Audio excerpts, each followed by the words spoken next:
झाझा से राजग प्रत्याशी दामोदर रावत से एबी न्यूज के कार्यकारी संपादक डॉक्टर अमरनाथ पाठक ने खास बातचीत की। बातचीत के दौरान उनसे इस बार के चुनावी मुद्दों को लेकर चर्चा की, साथ ही क्षेत्र में कौन कौन से काम भूतपूर्व विधायक के द्वारा नहीं किया गया, क्षेत्र की जनता किन समस्याओं से जूझ रही है, कुछ इन्हीं सवालों के साथ उनसे चर्चा की। आप देख रहे हैं अजय भारत। अजय भारत चैनल के बारे में आपको मैं बता दूं कि यह भारत का ऐसा पहला चैनल है जो कि जियो टीवी के साथ साथ पेटीएम जैसे प्लेटफॉर्म जहां पर कि 35 करोड़ सीधे इसके साथ दर्शक जुड़े हुए हैं। मैं आपको बताऊं कि अभी मैं झाझा विधानसभा क्षेत्र में पहुंचा हूं और यहां से एनडीए के प्रत्याशी हैं दामोदर रावत जी हैं। बिहार सरकार में मंत्री रह चुके हैं, कई बार विधायक रह चुके हैं। पहला सवाल आपसे ये कि जब जब एनडीए के साथ गठबंधन रहा जदयू का, तब ये सीट आपके खाते में आया है। जीत को लेकर कितना आश्वस्त हैं आपकी बात?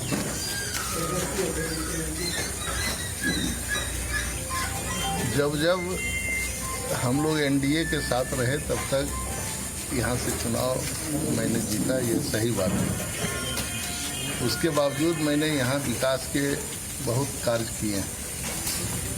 झाझा विधानसभा क्षेत्र जमुई जिला का सबसे पिछड़ा विधानसभा क्षेत्र था, उसको आगे बढ़ाने में हमने अहम भूमिका निभाई और यही कारण है कि जनता लगातार 4 बार मुझे यहाँ से प्रतिनिधि चुनकर भेजा था और जनता की जो आकांक्षा थी उसको हमने पूरा करने का कोशिश हर संभव किया और भविष्य में भी मौका मिलेगा तो करेंगे। दामोदर रावत एक ऐसा नाम है राजनीति के क्षेत्र में, या फिर कहें कि विकास की बात करें तो जो कहा जा रहा है कि नीतीश कुमार की जो सरकार रही है वो विकास बेस रही है और विकास पर ही सबसे ज़्यादा फोकस किया गया। ना तो जाति पाति की राजनीति की गई और ना ही इनका राजनीति का जो मेन उद्देश्य रहा वो सीधा सीधा विकास, और इसी विकास को लेकर के पूरे राज्य के लोगों ने एनडीए पर विश्वास भी जताया। जो पिछली बार भी सरकार जो बनी या फिर जो वर्तमान में भी सरकार है, एनडीए के साथ लोग रहे।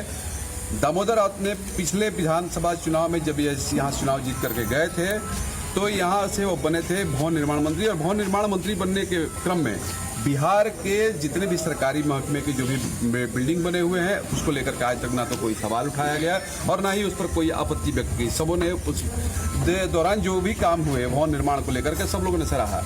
क्या लगता है आपको अभी की जो पिछली जो सरकार जो लगभग 14-15 पहले जो सरकार रही जो लालू जी के समय में, उस समय के बिल्डिंग का जो चूँकि आप भवन निर्माण से जुड़े रहे हैं तो उस समय का आपको पता होगा, आपने देखा होगा क्या स्तर था, और आज के का जो भवन निर्माण का जो आपके कार्यकाल में जो बिल्डिंग बने उनका क्या लगता है आपको, क्या अभाव था उस समय? देखिए, सरकार में मंत्री कोई हो लेकिन माननीय मुख्यमंत्री नीतीश कुमार थे और उनके रहते किसी प्रकार की कोताही माननीय मंत्रीगण नहीं कर पाते हैं।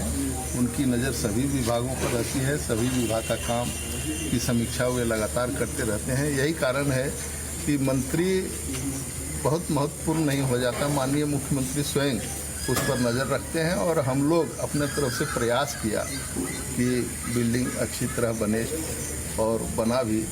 आपको पता होगा जितने बड़े बिल्डिंग पटना में बने हैं या फिर पूरे बिहार में बहुत सी बिल्डिंग बनी है, सबको हम लोगों ने अच्छी तरह से बनवाया और कुछ बिल्डिंग तो सिग्नेचर बिल्डिंग है। आप देख रहे होंगे बिहार म्यूजियम, सरदार पटेल भवन, सब हम लोगों ने शुरू कराया था और अब पूरा हुआ है। चलिए, सब ठीक है।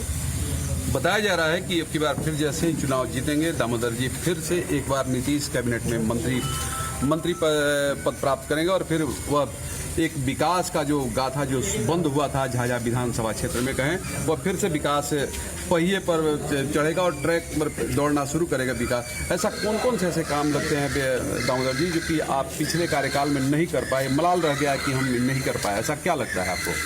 देखिए, झाझा की बहुत चाहत है कि झाझा सब डिवीज़न बने और उसके लिए जितने कार्य हो सकते हैं, पुलिस सब डिवीज़न का निर्माण हमने करा दिया, ग्रिड स्टेशन का निर्माण हमने करा दिया।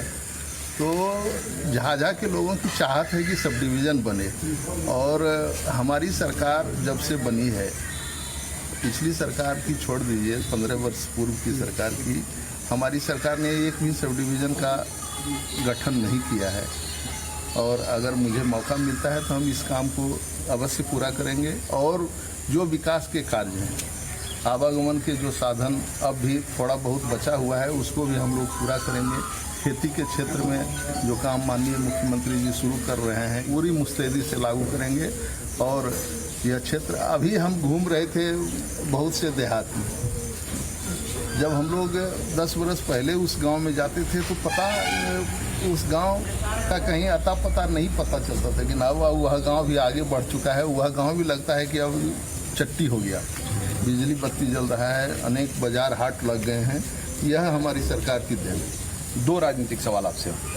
पहला, किससे अपना मुकाबला मानते हैं, किसके साथ है? अरे देखिए, जो भी लड़ता है चुनाव, सब चुनाव जीतने के लिए लड़ता है और सबसे मुकाबला है और हम अपनी मुस्तैदी से लड़ रहे हैं अपने जीतने के लिए। दूसरा सवाल यह है कि रविंद्र यादव का दावा है कि भाजपा उनके साथ है। ये उनका दावा होगा, लेकिन भाजपा का चरित्र ऐसा कभी नहीं रहा है। आज भी वो भाजपा का झंडा अपने घर पर लगाए हुए हैं, आकर के क्या अरे झंडा लगाने का छूट सबको है। हम अपनी मर्जी से किसी का झंडा लगा देंगे, लेकिन हम लोग तो एनडीए के साथ हैं और रहना भी चाहिए। निश्चित तौर पर जब अगर हम बात करें पूरे गठबंधन के और इस चुनाव की बात करें तो जब एनडीए के साथ जदयू का गठबंधन रहा है, यहाँ की सीट एनडीए गठबंधन की झोली में गई है और कहीं ना कहीं अब की बार भी गठबंधन है और गठबंधन के कारण दामोदर रावत जी आश्वस्त हैं कि फिर इस बार जनता उन्हें चुनेगी और विधानसभा पहुंचाने का काम करेगी। झाझा से कैमरा पर्सन राजू के साथ अमरनाथ पाठक।